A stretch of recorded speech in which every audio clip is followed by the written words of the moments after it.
la même vision culturelle que moi aussi. J'étais au Mali, ça n'a pas été facile, c'est vrai, mais bon, le plus important est fait, le projet est fait, on a pu faire le featuring, il a cartonné. En moins d'une semaine, on avait presque plus que 100 000 views même. Ça, c'est du jamais vu au Niger. Et on ne va pas s'arrêter là, on va continuer de travailler et puis de collaborer avec d'autres artistes africains. C'était une façon pour moi, en tout cas, d'amener la culture nigérienne ailleurs et puis d'amener celle d'ailleurs au Niger aussi. Le Mali, en tout cas, et le Niger, côté culture, c'est totalement différent. Ce qui m'a plus impressionné, c'est vraiment comment la culture, elle est grande, elle est respectée, comment la culture, elle émerge là-bas. Au Mali, quand tu es un artiste, on te voit comme une personne très très spéciale. Tout le monde veut te connaître, tout le monde veut te faire des cadeaux, tout le monde veut te découvrir, voilà.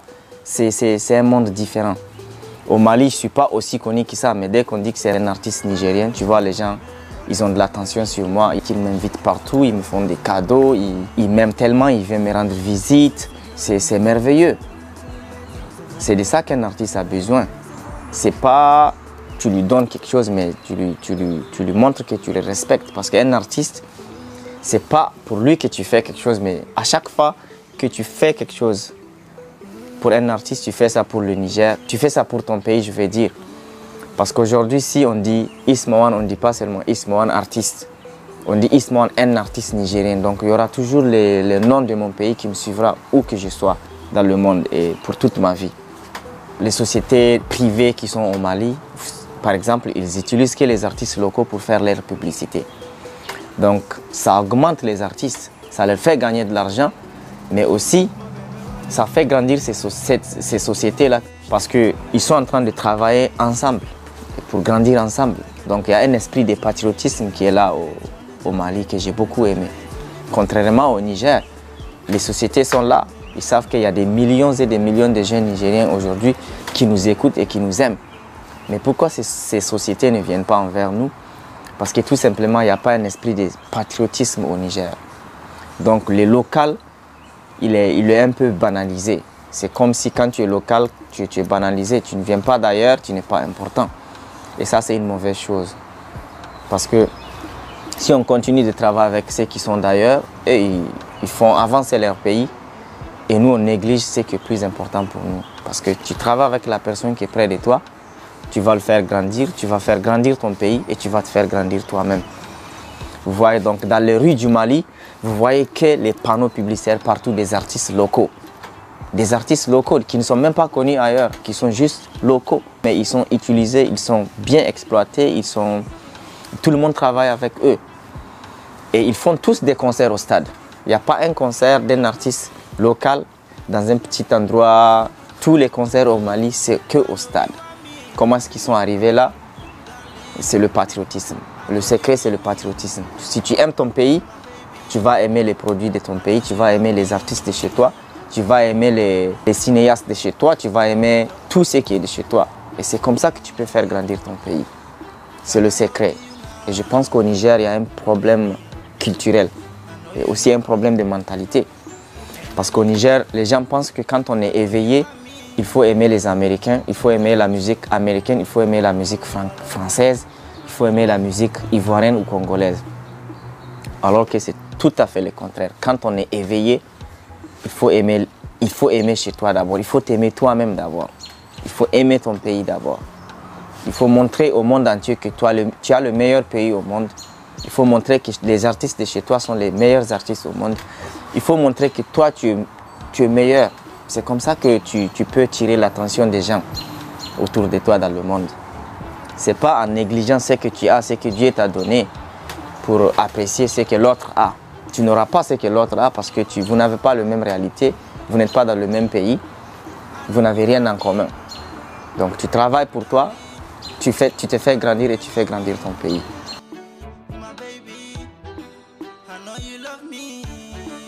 I'm ready to mash up the stage tonight at 8 p.m. Make sure you get your ticket. See you guys over there. I feel good, I feel great, I feel confident, you know, I feel okay, you know, no stress. Okay. Number one music management, c'est la structure événementielle et tout. Ce sont que des gens professionnels.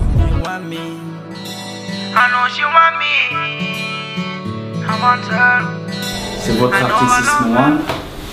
On est le 5 mai et c'est pour le Méga GK concert dans quelques minutes. Donc les fans sont au Palais des Congrès, ils m'attendent là-bas. Suivez-moi, ça va être du jamais vu. Ismohan, c'est le numéro 1. Il y a des gens qui se sont posé la question pourquoi j'ai organisé un concert le 5 mai. J'ai coutume en tout cas d'organiser chaque année un concert au Niger. Le 15 avril passé, j'avais eu un concert au Palais des Sports, et au Palais des Congrès disons. Et donc cette année, j'ai choisi le Palais des Sports, le Palais du 29 juillet. Et donc chaque année, j'ai fait des produits, je viens présenter à mon public. Et il faut savoir aussi, un artiste, ça lui arrive des fois, ou bien de temps en temps même, le fait d'avoir envie d'être sur scène et d'être en face de ses fans. Et pour ça, il faut organiser un concert. On n'organise pas un concert uniquement pour se faire de l'argent. On organise un concert parce qu'on a envie d'être en face de nos fans. Sinon, si c'est pour organiser un concert, avoir de l'argent, on n'ira pas au Niger parce qu'il n'y a pas assez d'argent, les fans n'ont pas assez de moyens. Je ne veux pas quitter les États-Unis, aller au Mali, quitter le Mali, venir au Niger et dire que je suis là pour chercher de l'argent. C'est vrai que je ne fais pas de concert gratuitement parce que rien n'est gratuit dans le monde, mais quand même, on ne gagne pas de l'argent dans la musique. En tout cas, pas moi, pas au Niger surtout. Donc à chaque année que je fais des concerts, j'investis, je ne gagne rien en retour. Et voilà, ce que je gagne en retour, c'est l'amour de mes fans, c'est l'attention de mes fans qui sont en train de dire aussi sur les réseaux sociaux, partout où ils vont, que chez eux, il y a un artiste qu'on appelle Ismohan, qui essaie de faire connaître en tout cas son pays à travers sa culture. Les concerts étaient organisés, en tout cas si vous avez remarqué, sous le thème de la jeunesse au cœur du patriotisme. Parce que pour moi, je me dis qu'il faut être patriote avant tout. Si tu n'es pas patriote, tu ne peux pas te battre pour ton pays. Tu ne peux pas aimer quelque chose de ton pays. Tu ne vas pas prêter attention à tout ce qui se passe autour de toi dans ton pays. Donc le patriotisme d'abord et après on se développe à partir de là. En tout cas, ça c'est mon point de vue personnel. Voilà. Le concert, il était magique, il était plus que magique, même si je peux le dire. Et si vous avez, en tout cas, effectué le déplacement, vous allez constater que du début jusqu'à la fin de ce concert, les fans dansaient et chantaient avec moi. Yeah, vous allez danser à la folie. Vous êtes prêts?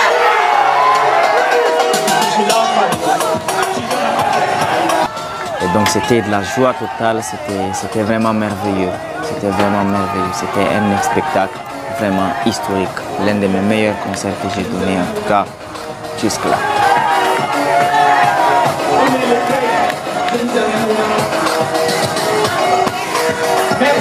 Merci à tout le monde. Merci à Lipta Koti. Merci à tout le monde. Merci à Nasco. Merci à Momotron. Merci à Namor Visa Management. Merci les Niger. Merci Niamey. Vous êtes au fond de mon cœur.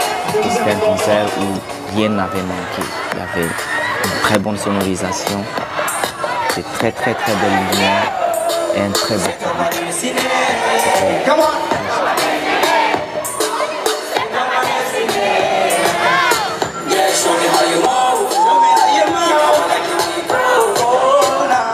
Pour moi, les critiques, je trouve ça bien parce qu'il faut critiquer ou bien il faut même s'auto-critiquer pour corriger ses erreurs, c'est vrai. Mais il ne faut pas savoir seulement critiquer dans la vie. Il faut savoir aussi apporter des contributions, apporter des solutions à un problème. Il faut se lever un jour, il faut se dire, bon, j'ai assez parlé, il faut que je fasse quelque chose.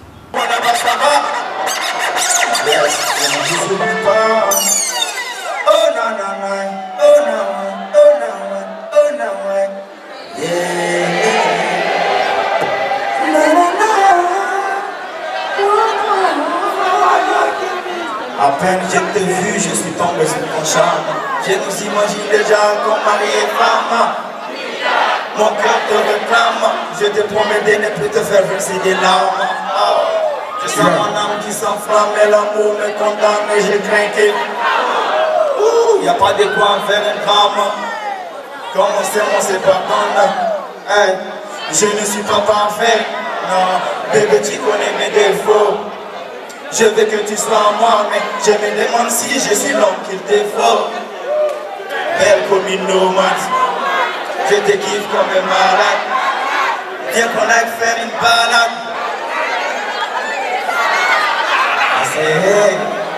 Moi, je suis déjà à me focaliser sur le positif.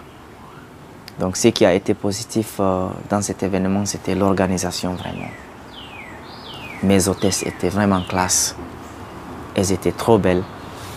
Elles ont très bien fait leur travail. On y va, Flo! On est bien peu fou! Oh non! Tu connais la suite? Oh non! Oh, si she love my music, she don't know how to explain it. She wanna follow me home, oh, then we gonna do it. The party's not over, so girl come over. Gonna take you for a ride in my Range Rover.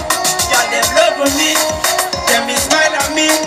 Can you see how we meant to be? Can you do it like that? Can you do it like that? You go down low for me, can you break it like that? La police a très bien fait son travail, la sécurité était assurée. Il n'y avait pas eu de bagarre, il n'y avait aucun problème, bousculade, rien. Pas de fraude, rien. Donc, franchement, merci aussi à la police nationale. En ce qui concerne moi, ma scène, je suis, si vous voulez savoir, je suis un artiste. Lorsque je suis sur scène, je ne suis plus moi qu'on connaît à la maison. Vous voyez, je suis quelqu'un d'autre. C'est comme si dès que je mets les premiers pas sur scène, il y a quelqu'un qui vient rentrer dans mon corps pour faire un spectacle à ma place. Et dès que je finisse le concert, cette personne-là, elle se sépare de moi, elle rentre chez elle et moi aussi je rentre chez moi. Un truc comme ça. Donc quand je suis sur scène, j'essaie de donner le maximum de moi-même. J'essaie de satisfaire mon public. J'ai fait tout pour voir en tout cas le public se lever, danser du début jusqu'à la fin avec force et énergie. Parce que c'est ce qui me rassure, c'est ce qui me prouve que ceux qui sont là, ils sont en train de passer du bon temps. Parce qu'il faut reconnaître qu'ils ont payé pour rentrer. Et moi, je suis rentré pour travailler. Donc moi, je travaille et ils sont là pour me regarder. Mon travail, c'est de chanter. Et aussi, ils sont venus passer du bon temps. Donc ils ont payé pour ce bon temps. Et ce bon temps, il n'est pas gratuit. Il faut qu'ils passent du bon temps. Parce qu'ils ont payé leur ticket. Et donc, c'est ce qui fait que quand je fais mon concert, je fais toujours tout pour satisfaire mon public et puis leur mettre en bonne sécurité aussi. Donc, lorsque je suis sur scène, je ne fais pas de playback. Je ne fais jamais de playback. Donc ce que je fais est que je travaille avec le studio Flow. Donc lui, il sait comment régler mon micro pour que je puisse avoir exactement la même sonorité que dans son studio ou dans le studio lequel j'enregistre une chanson. Donc il utilise les mêmes effets les jours de mon concert. Et donc ce qui fait que quand je mets l'instru, je chante, tu as l'impression que c'est la même chanson que je suis en train de jouer, je ne chante pas. Mais je chante exactement sur l'instrumental et les mêmes effets dans la voix, donc c'est original. Les fans, ils se retrouvent. Et partout, c'est comme ça qu'on fait, aux États-Unis et ailleurs. Si vous regardez les concerts de Booba, c'est comme ça. Les effets de son CD sont les effets aussi dans son micro pour que les fans puissent se retrouver. Donc il faut faire ça. Moi, je pense que c'est professionnel. Voilà, il ne faut pas dire « Ah, il chante exactement comme sa chanson, donc sûrement c'est pas lui, c'est sa musique qu'il joue ». C'est pas du tout vrai. C'est pas du tout vrai. Vous pouvez consulter, en tout cas, si vous voulez bien savoir comment je fais ça, demandez à Flo. Par exemple, au Mali, j'ai constaté que les promoteurs locaux, ils travaillent aussi beaucoup avec les artistes locaux. C'est-à-dire, à chaque fois qu'un artiste fait un concert, les promoteurs, ils s'impliquent dedans et il va jusqu'au bout. Contrairement au Niger, les promoteurs, ils préfèrent inviter les artistes internationaux parce que pour eux, c'est ce qui est plus rentable. Donc tant qu'ils travaillent, ils pensent que quand ils travailleront avec les artistes locaux, ça ne va pas marcher. On est là, on est ouvert, on est prêt à travailler avec tout le monde. Vous voyez? Donc, si vous travaillez avec nous, vous allez gagner, ça va vous coûter moins cher, on va gagner aussi et ça va nous permettre de faire encore des très beaux produits. Aussi donner plus de la force à la culture. Donc moi je pense que le même moyen qu'ils sont en train de mettre dans les artistes internationaux, s'ils mettent ce moyen-là dans les artistes locaux, ils vont aussi réussir leurs concerts et leurs événements. Parce que quand ils organisent un concert d'un artiste international, les panneaux publicitaires sont partout dans la ville de Niamey. Les sponsors répondent tous. Vous voyez, tout le monde est là, tout le monde s'implique. Et si vous faites exactement la même chose pour nous, bien sûr, on fera nos concerts aussi au stade. Je ne suis pas le seul. Il y a tellement d'artistes qui sont talentueux au Niger, qui font de la très très bonne musique. Il faut le reconnaître. Donc à un moment donné, sincèrement, il faut arrêter de dire que ça n'avance pas, ça n'avance pas. Ça avance bien sûr. Faites 10 ans en arrière un peu voir. Nos aînés, nos artistes, ils faisaient des concerts au CCFN et dans les GMJC et même dans les Samaria. Nous, on est venus, on a révolutionné les choses, on a pris leurs idées pour innover, apporter un changement dans ce qu'ils font eux. Et voilà, aujourd'hui, nous, on est plus écoutés à l'international que nos aînés. Vous pouvez le constater. Donc, ne dites pas que la musique n'avance pas au Niger. Bien sûr qu'elle avance. Il ne faut pas surtout se focaliser sur les négatifs. Les choses avancent, sincèrement. Et je ne dis pas aussi ça pour dire que voilà, les aînés ils n'ont pas fait quelque chose. Mais à leur époque, c'est ce qui marchait. À notre époque, c'est différent. Les époques ne sont pas les mêmes. Donc aussi au Niger, il y a un problème. Vous voyez les réseaux téléphoniques. Aujourd'hui, ils se permettent de prendre notre musique et la vendre pendant 3 ans, 4 ans. Sans notre consentement, rien. Juste comme ça, parce qu'on est des artistes nigériens qu'il faut faire ce qu'on veut avec nous. Eh bien moi, avec moi, ça ne marche pas. Moi, ça ne marche pas avec moi. Parce que je ne suis pas là pour faire la musique pour eux. Quand on leur demande des sponsors, ils pensent qu'on demande une aide. Une aide et un sponsor, c'est totalement différent. Sponsoriser, c'est avoir quelque chose en retour. Or, c'est aider. Si c'est aider, tu y donnes sans rien attendre au retour et sans que même personne ne le sache. C'est ça, aider. Vous voyez, donc c'est pas pareil. Et donc ces réseaux téléphoniques-là continuent toujours à exploiter les artistes locaux. Et jusque-là, rien ne s'est fait. Et c'est même ces mêmes personnes-là qui disent que la musique nigérienne n'avance pas. Dites-moi, quel est l'artiste nigérien qui est devenu star international grâce à un réseau téléphonique au Niger? Personne. Si je gagne un concours, ça doit changer quelque chose dans ma carrière. Si je gagne, tout le monde a entendu que j'ai gagné et que je suis le même. Je vais décevoir mon public, je vais décevoir mes fans. Vous voyez? Et donc, il faut que ça s'arrête tout ça. Il faut que l'exploitation des artistes et tout ça, ça s'arrête. Il faut qu'un artiste, là, il faut lui donner, en tout cas, ce qui lui revient de droit.